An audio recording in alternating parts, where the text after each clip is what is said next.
दोस्तों, अगर आप क्रिकेट देखते हैं तो आपने एक बात नोटिस की होगी। इंडियन प्रीमियर लीग यानी आईपीएल के जो मैचेस होते हैं वो थोड़ा सा अलग फील होते हैं as compare to international cricket same bat ball, लेकिन फिर भी मैचेस ज़्यादा एक्साइटिंग, अनप्रिडिक्टेबल और फास्ट पेस लगते हैं। और इसका रीज़न सिर्फ प्लेयर्स या स्टेडियम का एटमॉस्फेयर नहीं है।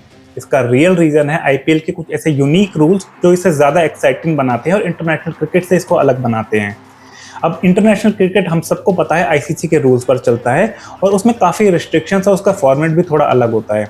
लेकिन आईपीएल ने एंटरटेनमेंट और स्ट्रेटेजी को ध्यान में रखते हुए कुछ ऐसे यूनिक रूल्स बनाए जो आईसीसी के ही कुछ रूल्स हैं, मगर उसमें उन्होंने ट्वीक करके उनको आईपीएल में लेके आए, आईपीएल में इंट्रोड्यूस किया। और इंटरेस्टिंग बात यह है, इनमें से कुछ रूल्स ने तो आईपीएल क्रिकेट को पूरी तरीके से बदल कर रख दिया।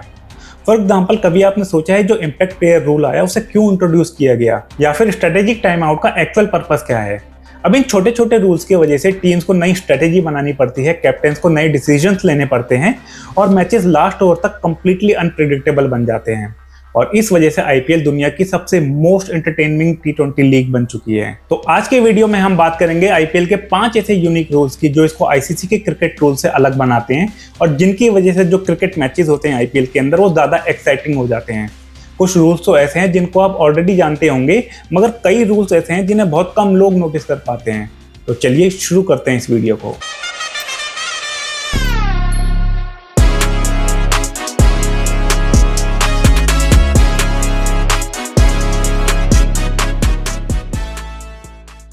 और जो सबसे पहला रूल है वो है इम्पैक्ट प्लेयर रूल, जिसको इंट्रोड्यूस किया गया था 2023 के आईपीएल सीजन में। अब इस रूल के हिसाब से जब भी दोनों टीमों के कैप्टन टॉस के लिए आते हैं उसके बाद उनको प्लेइंग 11 की लिस्ट मैच रेफरी को देनी होती है, मगर इस प्लेइंग 11 के अलावा उन्हें 5 ऐसे सब्स्टिट्यूट प्लेयर की लिस्ट भी मैच रेफरी को देनी होती है, जिनमें से एक प्लेयर हर टीम खिलाता है एज ए इम्पैक्ट प्लेयर। अब ये हम सब जानते हैं, जो सब्स्टिट्यूट प्लेयर होता है वो फील्डिंग कर सकता है जो भी कोई इंजर्ड प्लेयर होता है उसकी जगह पर, मगर एक इम्पैक्ट प्लेयर फील्डिंग के साथ साथ बैटिंग भी कर सकता है और बॉलिंग भी कर सकता है। और इसका फायदा टीम को कैसे मिलता है मैं इसको एक एग्जांपल के साथ आपको बताता हूँ।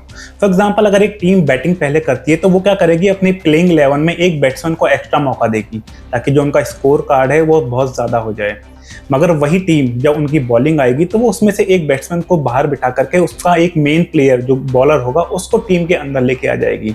अब भले ही वो बैट्समैन जो ऑलरेडी बाहर गया वो ऑलरेडी बैटिंग कर चुका था, मगर जो प्लेयर उसकी जगह अंदर आया वो प्रॉपर बॉलिंग करेगा, वो प्रॉपर अपने 4 ओवर का फॉर्मेट डालेगा। अब भले ही इस रूल के आने के बाद इसने टीम को एक डेप्थ दी उनकी बैटिंग में और उनकी बॉलिंग में, मगर इस रूल का काफ़ी ज़्यादा क्रिटिसिज्म भी हुआ ये कह करके कि ये ऑलराउंडर की जो एक भूमिका होती है उसको खत्म कर देंगे। क्योंकि अगर एक एक्स्ट्रा प्लेयर हम ऑलरेडी खिला रहे हैं as a impact player, as a proper batsman and proper bowler, तो हमें ऑलराउंडर की जरूरत क्या पड़ेगी। अब जो दूसरा रूल है वो है over rate demerit point system का, जिसे इंट्रोड्यूस किया गया था 2025 के आईपीएल सीजन में। अब इसके हिसाब से अगर कोई भी कैप्टन, किसी भी टीम का कैप्टन स्लो ओवर रेट करता है तो उसको वहां पर बैन नहीं किया जाएगा एक मैच से। यानी कि अगर टीम का कैप्टन 3 मैचेस में स्लो ओवर रेट करता है तो उसको आईपीएल के एक मैच से बैन कर दिया जाता था पहले, मगर अब उसे मिलेंगे डिमेरिट पॉइंट सिस्टम जो कि 3 साल के लिए वैलिड होंगे। और अगर इन 3 सालों के अंदर वो डिमेरिट पॉइंट सिस्टम 4 से 7 पॉइंट तक इकट्ठे कर लेता है अपने में, तो उसको एक मैच का बैन मिलेगा। अगर 8 से 11 पॉइंट इकट्ठा कर लेता है तो 2 मैचेस का बैन, 12 से 15 में 3 मैचेस का बैन, और 16 पॉइंट या फिर 16 प्लस डिमेरिट पॉइंट अगर वो इकट्ठा कर लेता है अपने 3 साल में तो उसको 5 मैचेस का बैन देखने को मिलेगा। जबकि पहले क्या होता था कि अगर एक ही आईपीएल सीजन के 3 मैचेस में कैप्टन स्लो ओवर रेट करता है तो उसको वैसे ही बैन कर दिया जाता था। और आईपीएल का ये तीसरा रूल बॉलर फ्रेंडली है, जिसे आईपीएल के 2024 के सीजन में इंट्रोड्यूस किया गया था। अभी तक अगर हम इंटरनेशनल क्रिकेट की बात करें या आईसीसी या फिर आईपीएल क्रिकेट की बात करें तो 200-250 रन तो इजीली बन जाते हैं और बॉलर इनका इजी टारगेट होते हैं। मगर अब एक बॉलर को एज दिया गया है, वो अपने एक ओवर में आईपीएल में 2 बाउंसेस कर सकता है। अभी तक इंटरनेशनल टी20 क्रिकेट की बात करें तो वहां पर सिर्फ 1 बाउंसर अलाउड है, मगर ओडीआई और टेस्ट क्रिकेट में अभी भी 2 बाउंसर अलाउड है।